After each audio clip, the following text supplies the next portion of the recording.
말씀 받도록 하겠습니다. 신약성경 데살로니가 전서 1장 2절로 5절에 있는 말씀까지 함께 받도록 하겠습니다. 하나님 말씀 신약성경 데살로니가 전서 1장 2절부터 5절에 있는 말씀까지 우리 한 목소리로 함께 받도록 하겠습니다.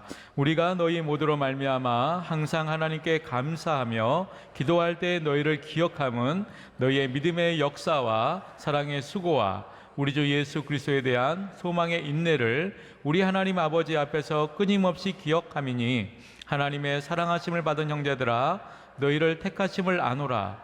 이는 우리 복음이 너희에게 말로만 이른 것이 아니라 또한 능력과 성령과 큰 확신으로 된 것임이라.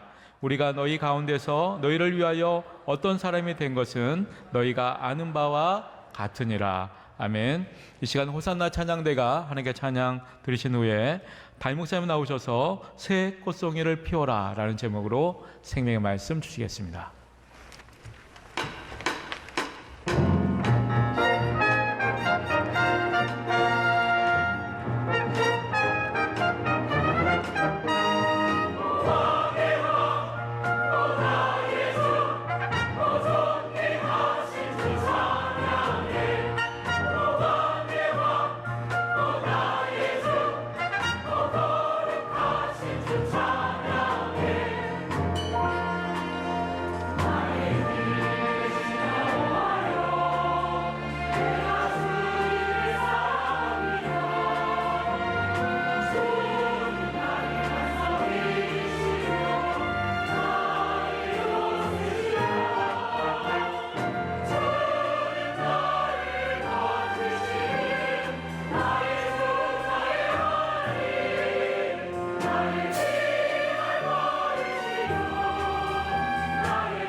할렐루야. 어쩌다가 지방에서 비행기를 타고 저녁 늦게 김포공항에 도착을 하면요, 아주 유난히도 우리 서울시의 야경이 참 아름답게 보이죠. 그 중에서도 가장 아름답게 보이는 그 야경의 모습은 붉은 십자가의 네온이죠. 제 눈에는 그 네온 사인이 마치 붉은 꽃 한 송이 한 송이처럼 그렇게 아름답게 보여지기도 했습니다. 야, 참 우리나라 대한민국 복받은 나라다. 어떻게 이렇게 다른 나라 가면 이렇게 보이지를 않아요. 어쩌면 그렇게 건물마다 따닥따닥 십자가 네온 사인이 이렇게 참 불빛을 반짝이고 있을까. 그런데 언젠가 어느 진보적인 주간 잡지에서 이런 헤드라인 기사를 쓴 걸 제가 본 적이 있어요. 교회와 러브 호텔은 네온사인을 꺼라. 참 가슴이 얼마나 아팠는지 모릅니다. 아무리 그렇더라도 교회를 저기 뭡니까 그 러브 호텔로 비교를 하면 어떻게 되느냐는 것이죠. 물론 그 즈음에 뭐 여러 교회와 또 목회자들이 뭐 사고를 쳐서 세인들의 이마살을 좀 찌푸리게 한 적은 있었습니다. 한마디로 교회가 엄청나게 비난을 받으니까 뭐 그런 글을 썼겠죠. 그러나 그래도 그렇지 어떻게 교회를 러브 호텔로 비교를 한단 말인가. 저는 참 그 마음의 분개를 굉장히 느낀 적이 있었습니다. 여러분, 교회가 얼마나 영광스럽고 복된 공동체인데요. 왜냐하면은 교회를 통해서 주님의 은혜의 복음이요, 구원의 복음이요, 축복의 복음이 흘러가기 때문에 그렇습니다. 오늘 우리가 그냥 우리 예배를 우리의 영적인 엔터테인먼트로 그렇게 생각하시면 절대로 안 돼요. 우리가 예배에 성공하면 오늘 이 예배를 통하여 우리 대한민국의 평화와 축복과 은혜의 복음이 흘러간다. 이런 기운이 흘러간다. 이런 소신을 가지고 여러분들이 예배를 드릴 수 있기를 바랍니다. 근데 왜 오늘날 교회가 이렇게 비탄과 또 뭐 비판을 받아야 되느냐, 비난과 지탄을 받아야 되는가? 이유는 딱 한 가지죠. 교회가 교회답지 못하고 또 이게 세상의 빛과 소금의 역할을 하지 못하는 이유 때문이라고 할 수 있습니다. 어느새부턴가 교회도 자기들만의 종교적인 카르텔, 종교적인 성을 쌓아요. 그리고 또 세상 사람 보기에는 이너서클화, 이익 집단처럼 자기들끼리 말이요, 먹고 마시고 즐거워하고 말이죠. 30여 년 전 제가 교회를 개척할 때도 그런 조롱과 비난의 어떤 그 손가락질이 있었던 건 사실입니다. 사실 한국에 나온 위대한 설교자요, 훌륭한 목사님이었는데 당시 정권의 조작이라고 밝혀졌습니다만은 어느 목사님의 그 외화 밀반출 사건, 뭐 제가 시골에서 그때 개척을 할 때도 막 어마어마하게 막 욕먹었어요. 어떻게 목사가 그럴 수 있느냐고. 근데 사실은 그거 다 정권의 조작이었는데 그 목사님 참 억울하시죠. 한국교회도 엄청난 그 이미지 소모를 했다고 할 수 있습니다. 그래서 교회가 하나 세워지면 야, 동네 또 구멍가게 하나 세워지는구나, 이런 시대가 있었다는 거예요. 제가 그런 때에 교회를 개척했습니다. 여러분, 제가 서울에서 교회를 개척하려고 막 장소를 물색하고 다니는데 막 부동산에서도 막 교회가 이러니 저러니 말이 고기간때 어떻게 그런 말을 할 수가 있어요. 저는 그럴 때 교회 개척의 당위성을 확실하게 제가 세웠습니다. 이렇게 교회들이 많은데 나는 왜 또 하나의 교회를 개척해야 되는가? 나는 이 시대에 교회다운 교회를 세우기 위해서, 교회다운 교회의 모습을 보여주기 위해서 나는 교회를 세운다. 이런 소신을 가지고 제가 개척을 시작한 것입니다. 가진 것이 없으니 뭐 25평 내외 지하실, 비가 오면 물이 새고 또 비가 오지 않으면 쥐들이 울거리는 그런 교회에서 개척을 했죠. 그러나 저는 분명한 것은 제가 제 소신이 있었고 교회론이 있었고 그리고 또 이 교회에 대한 또 개척 목회에 대한 정체성이 분명했다는 것이죠. 우리 교회를 통해서 하나님의 은혜가 흘러갈 것이다. 분명히 구원의 복음과 축복이 흘러간다. 그리고 뭐는 지금은 작은 교회지만 언젠가 우리 교회가 민족의 보탬이 되고 조국과 역사와 시대에 큰 유익이 되는 그런 교회가 될 것이다. 여러분, 그 확신대로 됨을 믿으시기를 바랍니다. 제가 그런 확신을 가지고 교회를 시작했다는 거 아니겠습니까? 일일이 다 말씀드릴 수 없지만 절대로 우리 교회는 가난한 모습을 안 보이고 싶었어요. 제가요, 개척교 시절에 가난한 교회는 아니다. 우리 교회가 그때 그 교회 오는 사람들에게 다 밥을 해줬어요. 밥을 막 그냥 된장국을 끓여주고, 집사람이 가락동에 가서 그 시래기 주워다가 그냥 전부 된장국 끓여주고, 또 맛은 누가 내느냐? 집사람은 못 내요. 배수 권사님이 냈죠. 열심히 밥을 막 해줬습니다. 참 그때 우리 집사람 고생 많이 했습니다. 정말 알아주셔야 됩니다. 그런데 그 가난한 교회에서 또 제가 아주 똥단지 같은 생각을 하는 거예요. 야, 우리가 경로잔치를 한번 확실하게 하자. 그때 무슨 돈으로 경로잔치를 합니까? 가난한 교회에서. 그때 이제 우리 김현숙 권사님을 비롯해서 광주에 계신 우리 집사님들이 많이 후원을 해주셔서 할 수 있었어요. 여러분, 30년 전에 그 어르신들 경로잔치 200명을 초청을 했어요. 뭐 그냥 선물 주지요, 용돈 주지요, 버선 선물 주지요, 뭐 이불 주지요. 아무튼 그때 개척교회가 대단한 아이디어 발상을 구상했죠. 그때 이제 한 200여 명 모셨는데 동사무소 이제 2층 그 대회의실에서 했어요. 국회의원 선거가 임박을 했어요. 그래서 이제 그 지역에 국회의원도 오셨고요. 또 이제 구청장도 오셨고 사회복지국장도 오셨고요.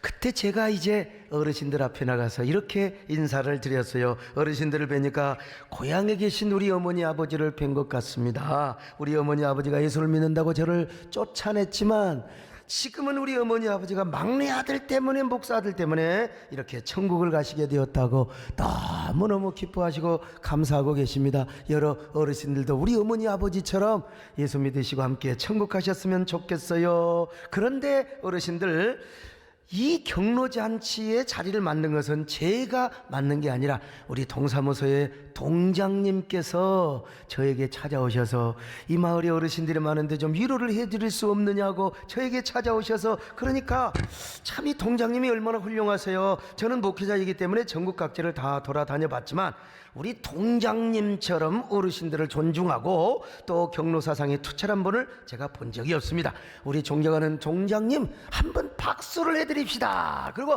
여러분 박수를, 여러분들 지금 치라는 게 아니고 그때 그랬다 이거요. 근데 여러분 이건 새빨간 거짓말입니다.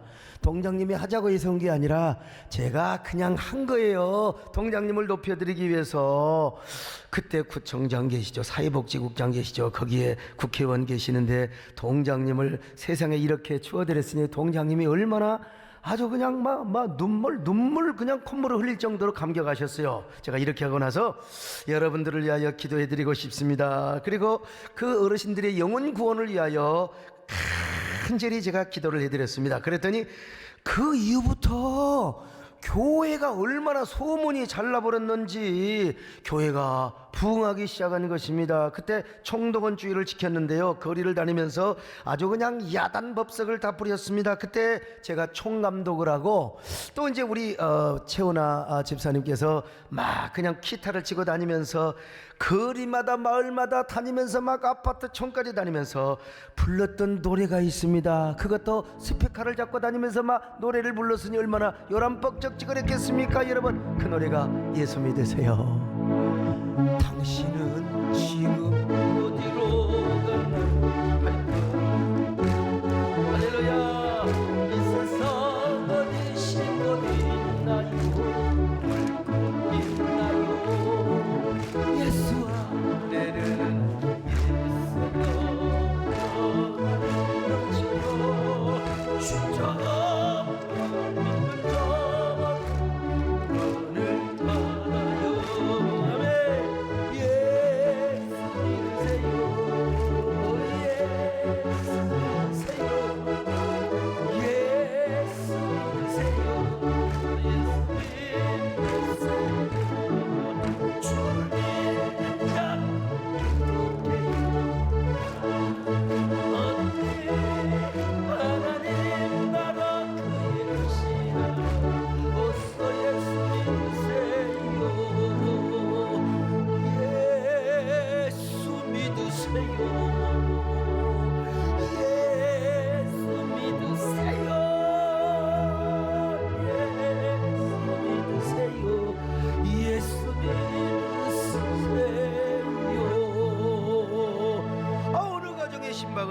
갔더니 목사님 감상금 많이 하셔야 돼 이번 주에.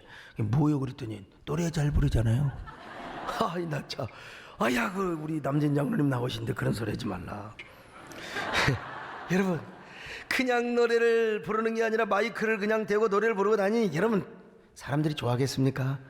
막 어떤 분은 전화를 해가지고 그런 무슨 놈의 교회 그냥 가만히 두면 안 된다고, 어떤 분은 막 동사무소까지 직접 오자 항의를. 여러분 그때요 우리 동장님이 얼마나 감동을 받았든지 얼마나 그분들을 막 손을 잡고 녹차를 끓여주면서 이렇게 설명하는 거예요. 아 선생님 조금만 참아주세요. 세den교회는 정말 좋은 교회예요. 소 목사님 얼마나 훌륭한 목사님인 줄 아세요? 여러분 이거 공인이 하신 말씀이에요. 동장님이 국가의 공무원이 하신 말씀이니까 그냥 믿어주시는 게 좋아요. 훌륭한 교회고 훌륭한 목사님이니까 좀 참아주세요. 참아주세요. 그때만 해도 여러분 동장님의 권위가 참 대단했습니다. 여러분, 오늘 2부 예배 때는 우리 그 김부겸 행안부 장관님께서 예배를 보고 가셨는데요. 이렇게 오셔가지고요. 예. 근데 참 그 뭐 장관님에 대하면 뭐 이 김부겸 장관님이 굉장히 믿음이 순실하시고 우리 김창준 장관님도 굉장히 잘하시잖아요. 아주 훌륭하신 분인데, 그런데 여기저기 막 그 현수막도 달게 해주시고 교회를 안내하는 표지판도 마음대로 그냥 수저 박도록 했어요. 세대께 저기 50m 200m 뭐 이거 다 그냥 알아서 하라는 거예요. 그리고 통반장 회의를 하면 통장님이 뭐라고 말씀한 줄 아세요? 통장님들 반장님들 제발 세대께 좀 나가주세요. 세대께 좀 나가주세요. 저 목사님 꼭 성공해야 됩니다.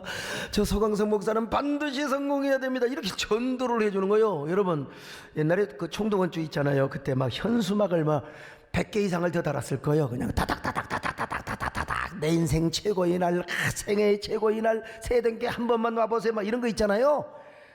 그런데 이거 구청에서 다 철거를 해가요, 사실. 그런데 우리 교회는 철거를 못 해가요. 동장님이요, 나 죽이려고 환장했냐? 절대로 철거하면 안 된다고 막아주시는 거예요. 정권사님 기억하세요?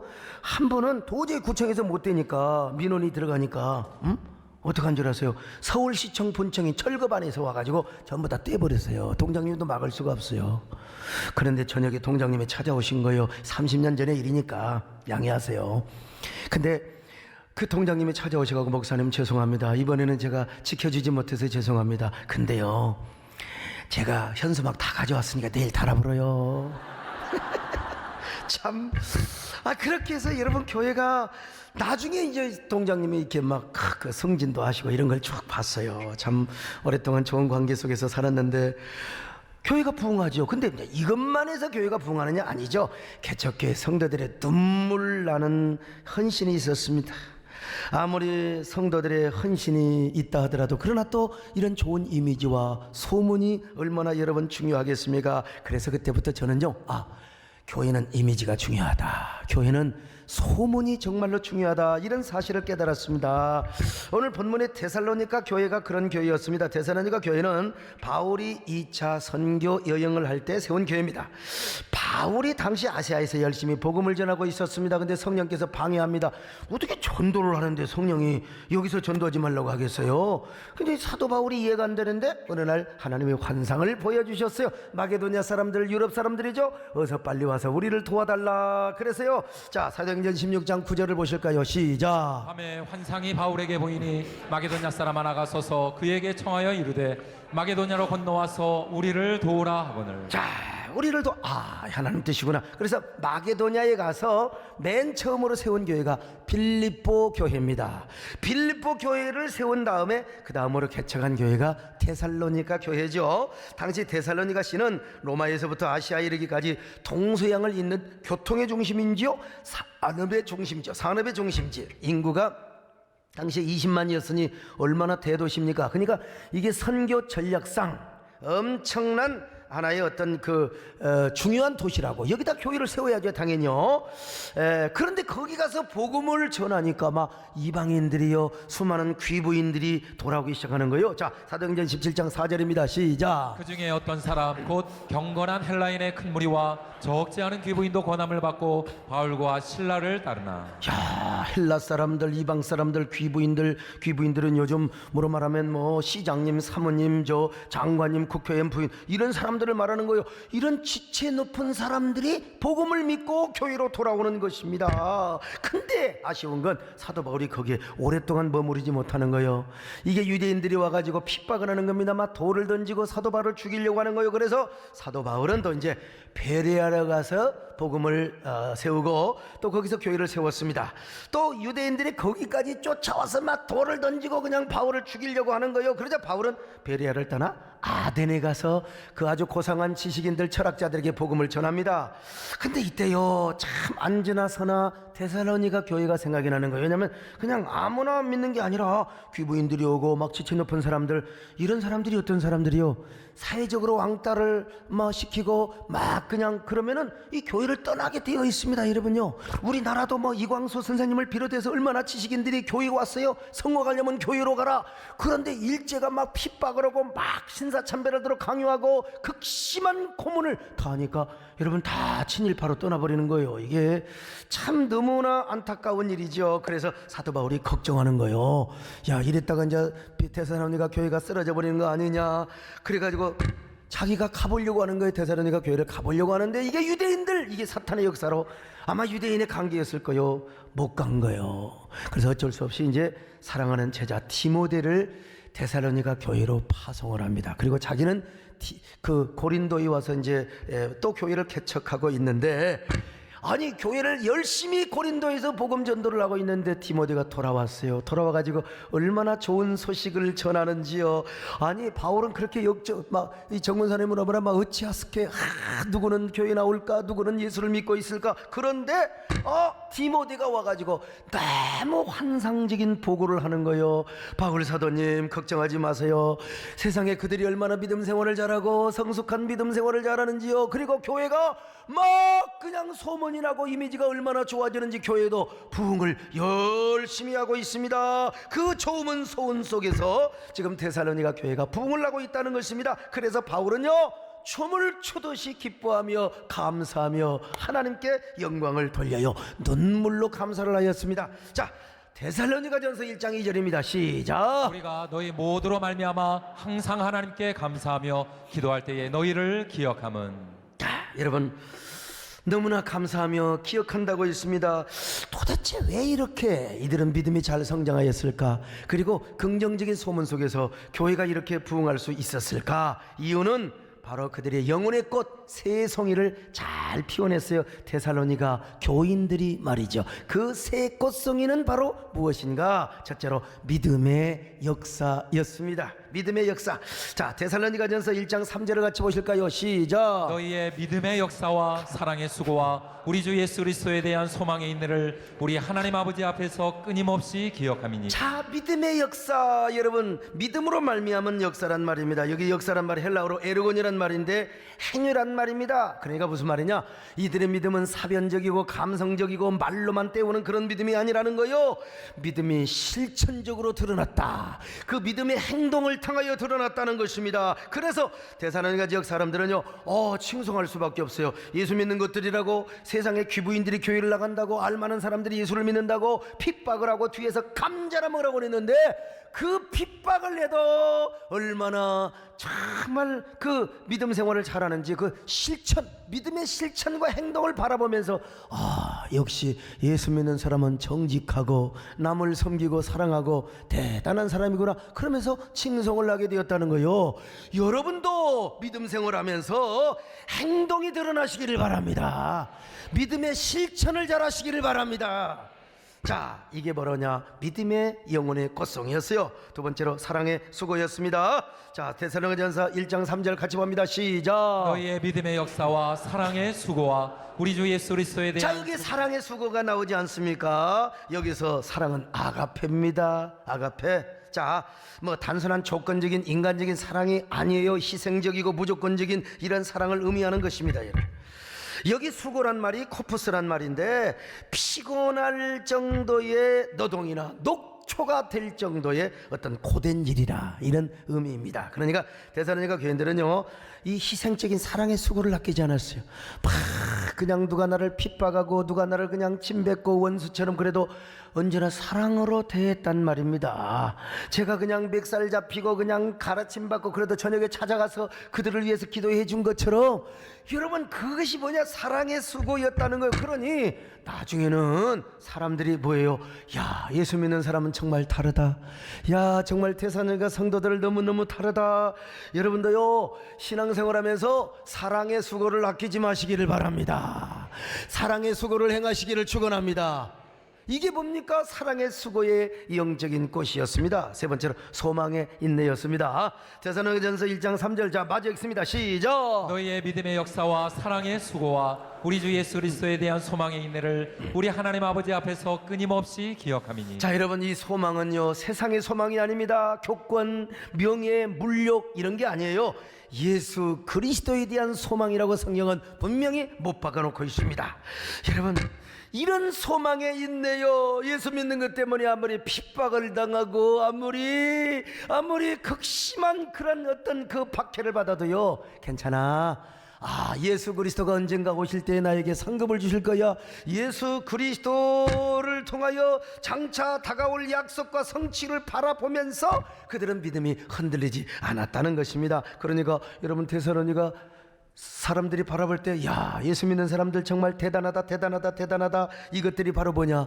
영혼의 꽃송이가 되었어요. 믿음과 사랑과 소망의 꽃송이가 되었던 겁니다. 여러분들 신앙생활하면서 이런 꽃송이를 피우시기를 축원합니다. 자, 그런데 이런 믿음의 역사와 사랑의 수고와 소망의 인내의 꽃을 어떻게 피워낼 수 있었느냐? 내가 피운 게 아니에요. 오늘 성경에 보니까 오직 말씀과 성령의 역사에 의해서 피워냈다는 것입니다. 자, 데살로니가전서 1장 5절입니다. 시작. 이는 우리의 복음이 너희에게 말로만 이른 것이 아니라 또한 능력과 성령과 큰 확신으로 된 것임이라. 우리가 너희 가운데서 너희를 위하여 어떤 사람이 된 것은 너희가 아는 바와 같으니라. 여러분 보세요.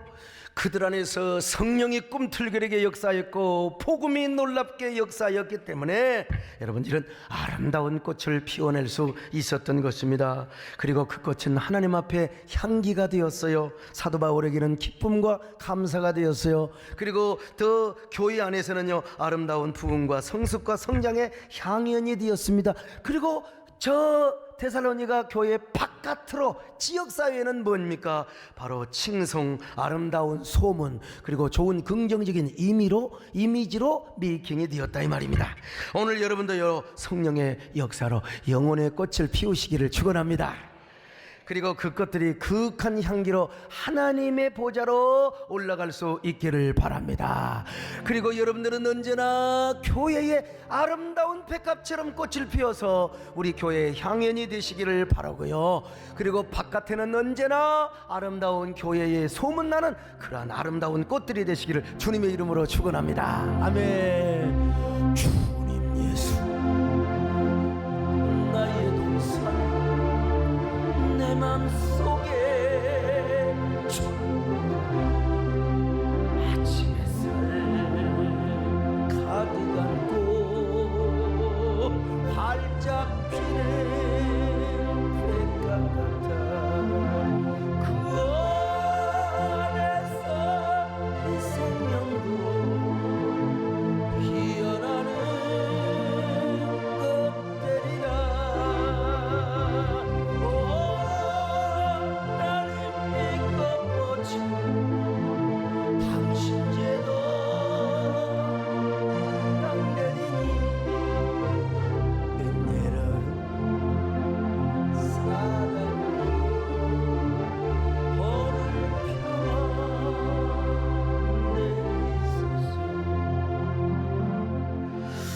저는 이러한 그 데살로니가 교회의 모습을 우리 교회에 한번 적용을 해보고 싶어요. 또 연결을 해보고 싶습니다. 여러분 우리 교회도 좋은 이미지, 개척교회 때부터 좋은 소문으로 부흥을 한 교회입니다.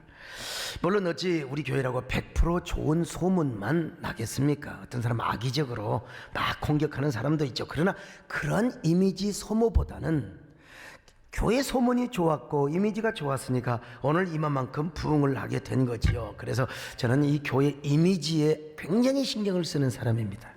현대는 이미지 시대입니다. 이미지는 제3의 힘입니다. 과거에는 자본이나 인력이, 토지가 이게 여러분 힘이었습니다. 근데 이제는 정보가 힘이 되는 시대가 되었어요. 아이디어나 정보. 그러나 요즘 와서는 정보나 아이디어보다도 더 중요한 게 뭐냐? 이미지가 그 기업과 사람에게 브랜드를 높여줘요. 옛날에 소목사 설교 방송 팍팍 돌린 사람도 있었는데 이제 그런 사람 거의 줄어갑니다, 여러분. 그만큼 이미지가 좋아진 거예요. 이미지가. 저도 참 그 이미지 굉장히 중요해요. 요즘 그 기업 광고도요 이미지 광고를 많이 하지 않습니까? 옛날에 뭐 한 30년 전에 아마 그런 광고였을 거 뭐 소화 불량 폭통 설사에 어진털 이런 식으로 갔어요. 가스 홀명섭 이런 식으로 갔어요. 예. 그런데 요즘 그렇게 안 해요. 예? 이미지 감성 광고로 바뀌었지요. 야근쯤이야 괜찮다. 속 아픈 것쯤이야 괜찮다. 자존심 굽히는 것쯤이야 괜찮다. 아빠니까 괜찮다. 대한민국 아버지를 응원합니다. 우루사. 여러분, 한스킹이라는 신학자는요, 21세기가 되면은 제도화된 기성교회나 전통교회는 반드시 망한다. 내가 이런 공부를 빨리 해서 참 다행이지요. 제도화된 화석화된 교회는 붕괴한다는 겁니다. 원래 한스킹은요, 그 가톨릭의 그 유명한 신학자 있는데 가톨릭이 잘못됐다고 하도 비판하니까 쫓겨나 버렸어요. 그래서 독일의 유명한 튜빙겐 대학에서 강의를 하셨는데 아주 참 훌륭한 분이죠. 양심적인 분이고, 그가 튜빙겐 대학에서 강의를 하다가 은퇴를 할 때 은퇴 연설 가운데 이런 이야기를 한 겁니다. 21세기 즉 미래로 갈수록 현대에는 하나님을 향한 갈망, 하나님을 향한 신심과 종교적인 욕구, 그리고 영성에 대한 갈망은 커져가지만 기존 교회에 대해서는 정하고 거부감을 갖는 경향이 많이 나타나게 될 것이다. 왜 그럴까요? 간단합니다. 제도화된 기성교회나 화석화된 전통교회는요, 반드시 종교적 카르텔을 형성해요. 자기들만의 성을 쌓아요. 그리고 자기들만의 이기적인 이너서클. 이게 기독교가 자꾸 뭐 이기적이고 뭐 이런 그런 자꾸 이렇게 비난을 받잖아요. 이게 제도적인 교회는 그렇게 간다니까요. 그러다 보면요, 서로 자기들끼리 주도권 싸움을 해요. 막 주도권 싸움을 하다 보니까 이게 언론을 통해서 반드시 또 보도가 되게 되어 있고, 그러니까 야, 이 교회 저것들 말이야, 그거 신성한 줄 알고 교회다운 줄 알았는데 교회도 똑같구만. 저거 보니까 결국은 교회도 돈이야.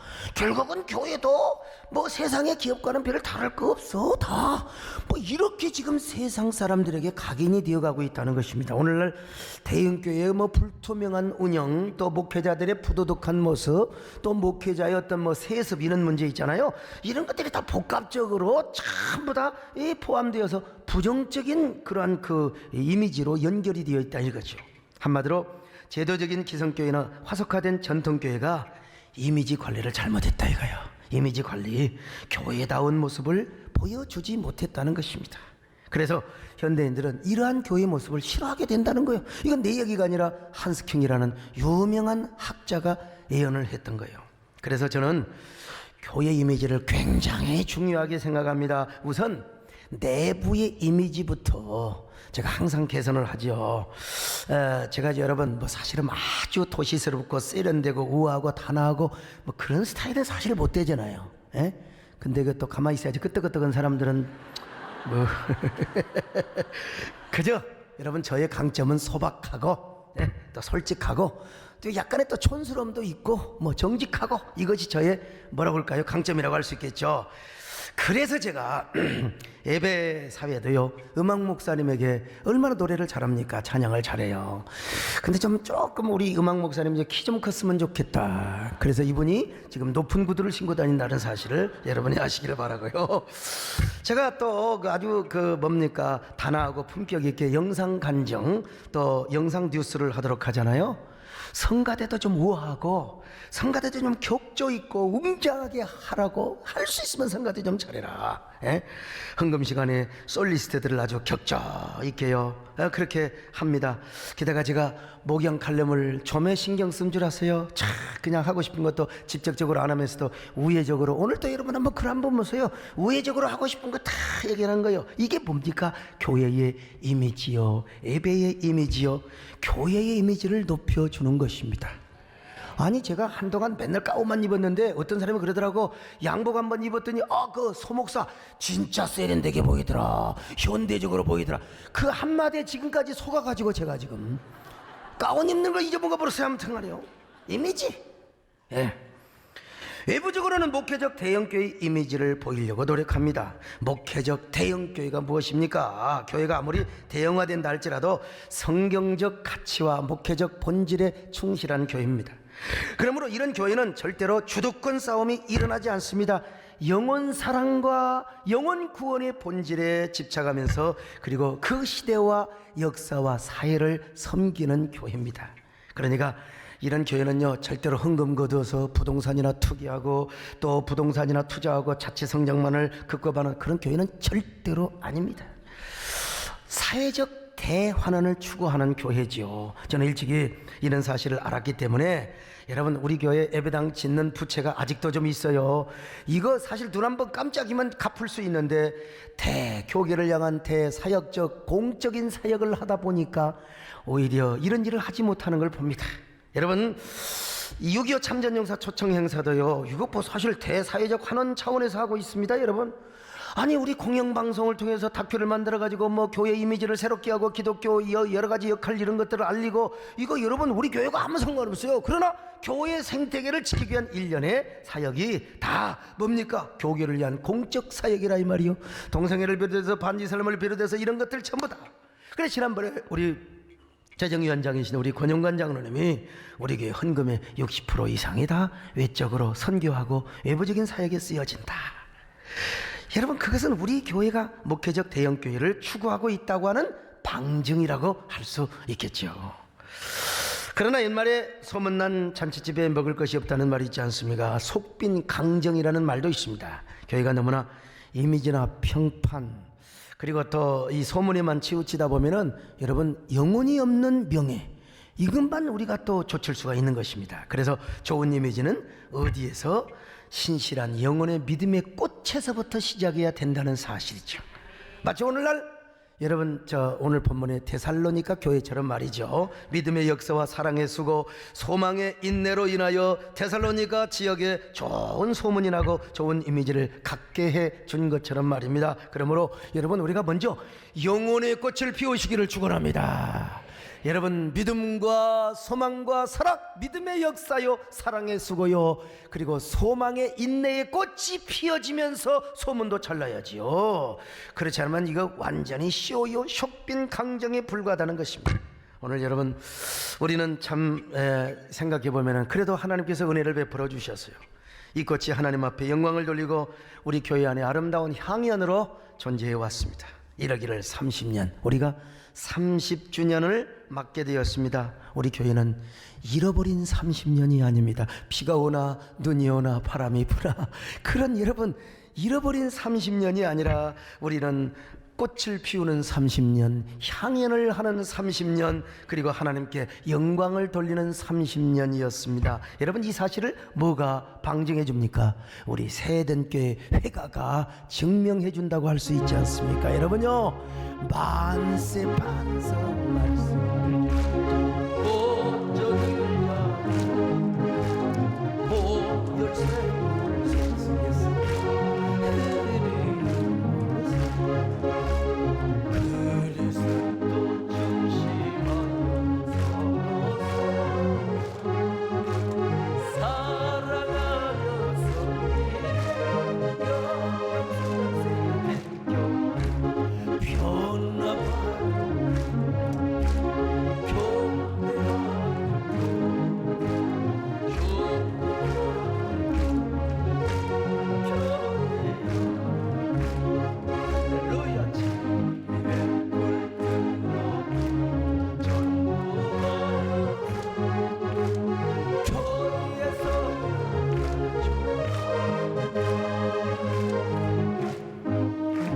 정말 우리 이 회가대로 우리 교회는 뭐 예배당을 지으면서 싸워본 적도 없고 또 회의를 하면서 싸워본 적도 없고 정말입니다.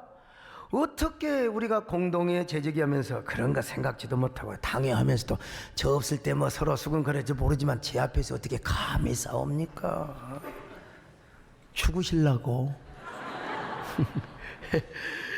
진짜 우리 교회는 바보 교회예요. 바보 교회. 우리 성도들은 바보 성도예요. 옆 사람하고 인사 좀 합시다. 어쩌면 그렇게 바보처럼 생기셨어요? 바보. 그냥 바보라고 해야 돼요. 어쩌면 이렇게 멍청이처럼 생기냐 그러면 안 돼요. 바보처럼 생기셔. 바보. 예. 저는 너무 바빠서 이제 우리 교회 그 뭐 요람 이런 거 다 주고 KBS PD 우리 이인수 감독님께 우리 30년 다큐를 한번 만들어 봐라 이제 그랬어요. 그래서 지난 주일 저녁에 한번 시사회를 했는데 뭐 어떻든 부족한 부분들 또 약간 좀 그런 부분들 나중에 이제 수정하고 하겠지만 제가요 맨 마지막에 이런 클로징 멘트를 제가 꼭 한번 해보고 싶어요. 사랑하는 성도 여러분, 하나님 우리 안에서 여러분을 만난 것은 저에게 큰 기적이고 은혜요 축복이 아닐 수가 없습니다. 별처럼 수많은 사람들 그 중에 그대를 만나 또 노래 나올 것 같죠? 나 오늘은 절제할게요. 여러분들을 만나는 것 자체가 기적이고 은혜가 아니고 무엇이겠습니까? 여러분들은 어쩌면 그렇게 바보처럼 제가 하자는 대로 다 해왔습니까? 예배당 지차면 예배당 짓고, 참전용사 행사하자면 또 그냥 그대로 따라오고, 정동원 하자면 정동원하고, 한국교회를 위해서 공적 사역하자면 그대로 따라오며 헌신했던 여러분들이요, 나는 다시 태어나도 여러분을 만나고 싶습니다. 나는 다시 태어나도 여러분들을 섬기고 싶습니다. 그리고 천국에 가도 여러분과 함께 살고 싶습니다. 그때는 여러분 저를 따르지 마시고 제가 여러분을 따르겠습니다. 천국 가서는 제가 여러분을 섬기는 종이 되겠습니다. 지나온 30년이 너무나 아름답습니다. 비록 고단한 여정이지만, 몸을 돌보지 않는 목회였지만 여러분이 함께 하셔서 나는 너무나 행복했습니다. 나는 너무나 행복한 목회를 할 수 있었습니다. 이제 우리 손에 손을 잡고 다가올 30년을 향하여 함께 새벽 신발끈을 통해 메고 함께 손을 잡고 달려가십시다. 할렐루야. 전 정말 30년이 너무나 행복하고 아름답습니다. 지금까지 함께 해주신 여러분, 진짜 담임 목사로서 너무 감사하고요. 나 실제로 지금도 눈물이 막 나오려고 하는데 카메라 앞에서 아마 눈물이 펑펑 쏟아질 것 같아요. 자, 그런데 우리도 이제 30주년 행사를 하려고 합니다. 여러분, 제가 언제 이벤트 목회 하던가요? 제가 언제 행사 목회 하던가요? 10주년 하던가요? 20주년 하던가요? 안 했어요. 우리 전봉춘 장로님이 20주년 하고 그래도 아이고 하지 말고, 그래서 30주년 정도 되면 한 번은 그래도 우리가 창립 기념 예배를 드려야 되지 않겠는가, 그런 생각을 해봤습니다.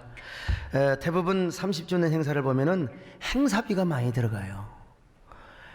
그리고 교회의 어떤 위상이라든지 또 교회의 어떤 막 그냥 뭐 과시를, 그런 분도 제가 가끔은 봤어요. 물론 저희 교회도 내가 서울에 잠실체육관을 한번 빌려서 행사를 해볼까, 아니면은 우리 가까운요 넘어지면 당국대 대운동장 있잖아요. 거기에 그냥 네온 사인 뭐 축포를 터뜨리고 저녁에 기가 막히게 주일학생 다 불러가지고 그냥 얼마나 그 개미처럼 그 당국대 운동장 얼마나 아름답겠어요. 막 저 중국 사람들 막 축포 쏘면서, 여러분 그 축포가요 매연을 가장 많이 하게 한다는 거 여러분 아십니까? 그래서 매연 때문에 안 하겠습니다.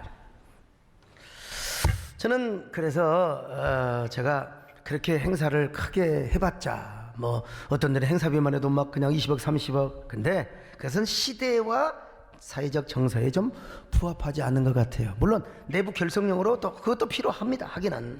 그래서 우리는 그냥 주일 저녁 예배 때 송구영신 예배 드린 것처럼 못 들어오면은 그냥 교육관에 계시고 우리 총회장님 모시고, 또 이렇게 기념 예배 그냥 드리면서, 기념 예배를 드리면서 제가 하고 싶은 것은 정말로 소외되고 그늘진 곳을 섬기며 나눔 행사를 하고 싶어요.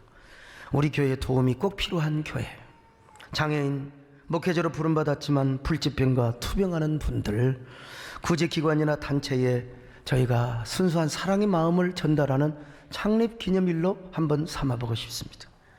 기도하면서요, 원래는 우리 조금 남은 빚을 갚으려고 했는데, 그거 하자고 우리 서장로님이 했는데, 물론 빚 갚으면 좋죠. 그보다 중요한 게 바로 이런 일을 좀 하고 싶어요. 30주년이니까 적어도 한 30억 모아서 아무 조건 없이 그런 분들에게 전달을 해서, 30주년을 이렇게도 하는구나. 요즘은 제가 말씀드렸잖아요. 토지나 그리고 돈보다도 중요한 게 바로 이미지와 브랜드라는 사실요. 그런데 그러기 위해서는 바로 여러분의 헌신이 필요하다는 사실을 아셔야 돼요. 얼마나 많이 하느냐가 중요한 게 아니라 얼마나 많이 동참하느냐. 넉넉한 사람은 넉넉한 대로 할 것이고, 핏에 허덕이고 힘든 사람은 그런 분 교회에서 도와드릴게요. 우리가 어느 정도 여유가 된 분들은 우리가 이 교회가 지금 욕먹고 있을 때 이런 교회도 있구나.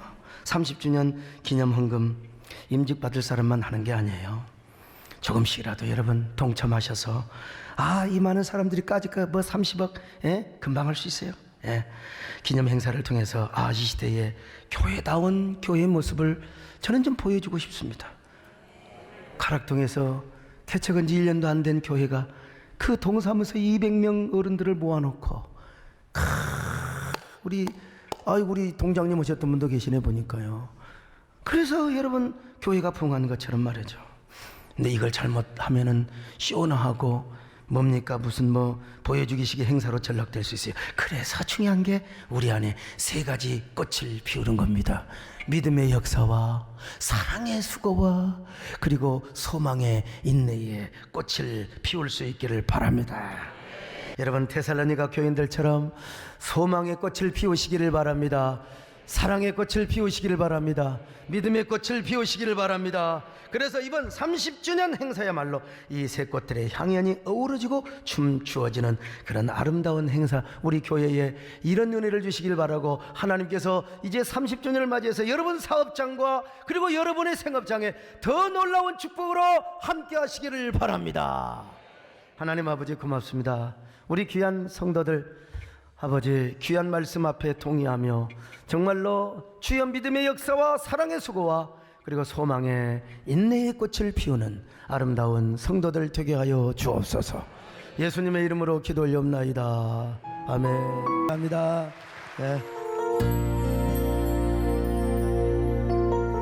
안녕하세요. 12교구 박은석. 이미옥 집사입니다.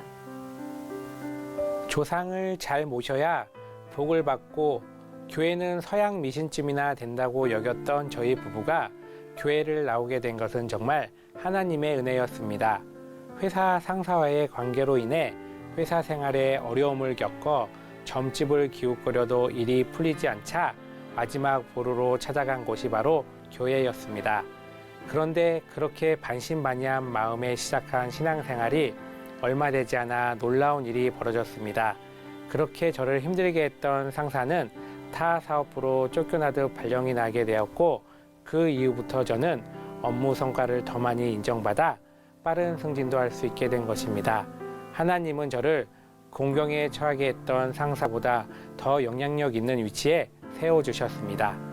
하지만 이후에 저희 가정은 또 다른 난간에 봉착했습니다. 무리한 부동산 투자의 실패로 물질의 어려움에 허덕이게 된 것입니다. 그때 회사를 이직해 용인으로 오게 되면서 섬김 교회를 찾다가 세대인 교회와 소강성 목사님을 알게 되었습니다. 매 예배 때마다 전심을 다해 선포하시는 은혜로운 말씀을 통해 담임 목사님께서 하나님을 얼마나 사랑하시는지, 또 하나님께서 목사님을 얼마나 크게 들어 사용하고 계시는지 말씀과 사역을 통해 알 수 있게 되었습니다. 그리고 많은 성도님들이 은혜 받기 위해 앞자리를 사모하는 모습, 송구 영신 예배, 신년 축복성회, 작년 여름 수련회, 새학년 새학기 자녀들을 위한 특별 새벽 기도회 등 모든 것이 신기할 따름이었습니다. 저희에게도 갈급한 기도 제목들이 있었기에 그 거룩한 열정과 열심의 도전을 받고 하나씩 참여하게 되었습니다. 콩나물에 물을 주면 물이 다 빠져버려 과연 자랄 수 있을까 싶어도 어느 날 보면 콩나물이 많이 자라 있는 것처럼 목사님의 말씀을 통해 어느덧 저희의 믿음도 한 걸음씩 자라 세대내 변화받은 성도로 거듭나고 있었습니다. 지극히 이기적인 신앙생활을 했던 저희는 나 중심적인 신앙생활이 아닌 하나님 중심적인 신앙생활, 로드십과 생명나무 신정주의를 이루어야 함을 깨닫게 되었습니다. 게다가 하나님께서는 지난날 저를 핍박해 고난 가운데 하나님을 만나게 했던 상사를 지금 제가 다니는 회사에 후임으로 보내주셨습니다. 이제는 전세가 역전되어 제게 존대를 하며 제 지시를 따르게 되었습니다. 이 모든 것은 믿는 자의 편에 서신 놀라운 하나님의 역전의 은혜임을 고백합니다. 최근 영적인 침체 가운데 이번 작년 여름 수련회를 통해 하나님만을 다시금 간절히 찾게 하셨습니다.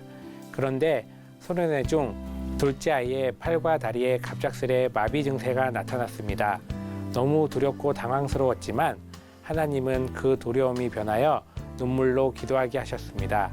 은혜로 소련회를 마친 뒤 병원에 가서 진료를 받았는데 경추골절, 경색, 경수염이라는 진단을 받았습니다. 너무도 갑작스러운 일이었기에 기도가 간절히 필요했습니다.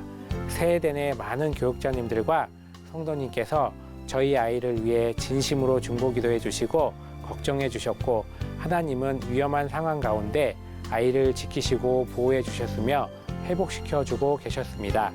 은혜와 고난이 겸하여 있었던 수련회였지만 오히려 연약한 저희를 말씀으로 굳건히 세워주셨던 또 한 번의 귀한 시간이었습니다. 몇 년 동안 해결되지 않은 부동산 문제로 정신적, 물질적 어려움 가운데 있었지만 헌신을 다짐하게 되었습니다. 드릴 수 없는 형편임에도 불구하고 하나님께 드렸더니 기적처럼 묶였던 부동산이 처분되는 은혜를 베풀어 주셨습니다. 그리고 가족 중에 막내인 저이지만 하나님께서는 영적인 장자권을 주셔서 저희를 통해 가족 구원이라는 축복의 통로로 사용하고 계십니다. 절대로 교회를 안 다니실 것처럼 완강하시던 저희 부모님께서는 우리 교회를 통해 주님을 영접하셨습니다. 또한 언니네 가족도 전도되어 주님을 믿게 되었습니다.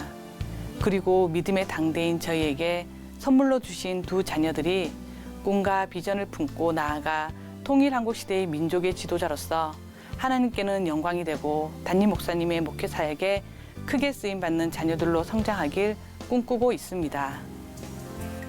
별처럼 수많은 교회 가운데 세대인 교회와 소강석 담임 목사님을 만나 말씀으로 다듬어지고 교회 안에서 생명나무 공동체 신앙을 이뤄가며 행복하게 신앙생활하는 것이 얼마나 큰 축복이고 감사한 일인지 모릅니다. 이 모든 것은 하나님의 은혜였습니다. 부족한 저희를 간증의 자리에 세워주신 하나님 아버지께 이 모든 감사와 영광을 올려드립니다. 감사합니다.